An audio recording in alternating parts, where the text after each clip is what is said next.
So here we have the BMW 220i automatic on a 68 plate.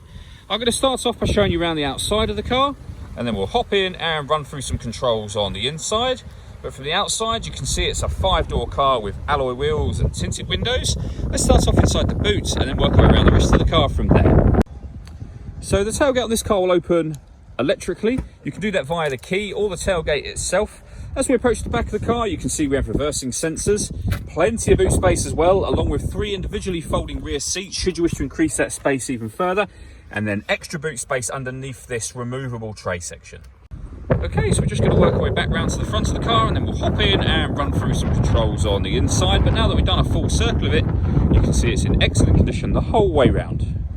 Just briefly before we climb in, I think it's well worth seeing the interior from this exterior point of view. Not only do you get full leather seats, you can see you have electric seats just there with 2 different memory settings. There's plenty to run through on the dashboard, so let's hop in and we'll do that right now. Okay, now that we're inside the car, we're going to start with the dials. On the right-hand side, we have the rev counter, and on the left-hand side, the speedometer and fuel gauge. You can also see in the middle, there's a digital readout for the speedometer. You can change the information displayed there for various bits of trip computer information, and you can see the total miles for this car, which are 2,472. Changing that information is done by pressing the button on the end of the indicator stalk. We back out to the steering wheel. On the left-hand side, we have cruise control and speed limiter, and on the right-hand side, we have phone controls, stereo controls, including voice activation for your phone just there. And just behind the steering wheel, we have the plus and minus paddle. That is so that you can change gear manually on this automatic gearbox, should you wish to. Over in the center, we have the screen for the car where you can, amongst other things, pair your phone. You'll also find that this is touchscreen, and you'll see that this car has got satellite navigation, which you can access like that.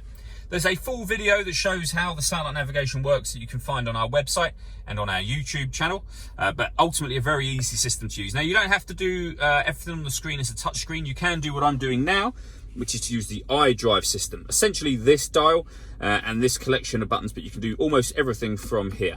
So when you want to listen to music, you'll see we have DAB, FM and AM radio, a CD player, Bluetooth audio, a USB input, and there you can change your sound settings, treble, bass, etc.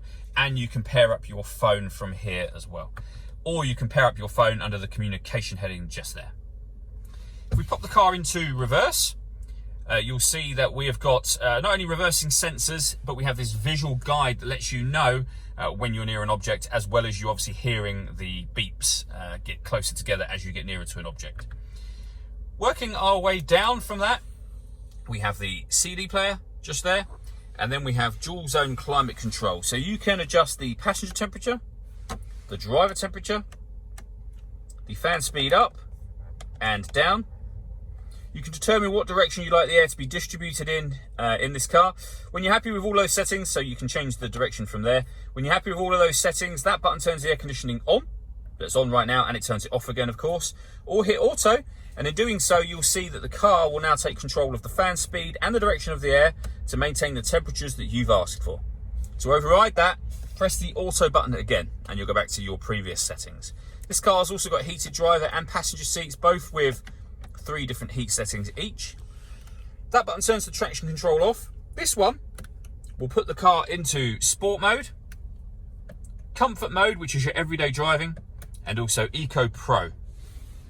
We then have the gear lever for the fully automatic gearbox, an electronic handbrake, and then the buttons that I mentioned a moment ago. All that leaves me to say is thank you for taking the time to watch this video. If you'd like to come and see the car in person and have a test drive, please feel free to call any of our MJA sites. We'd love to hear from you soon.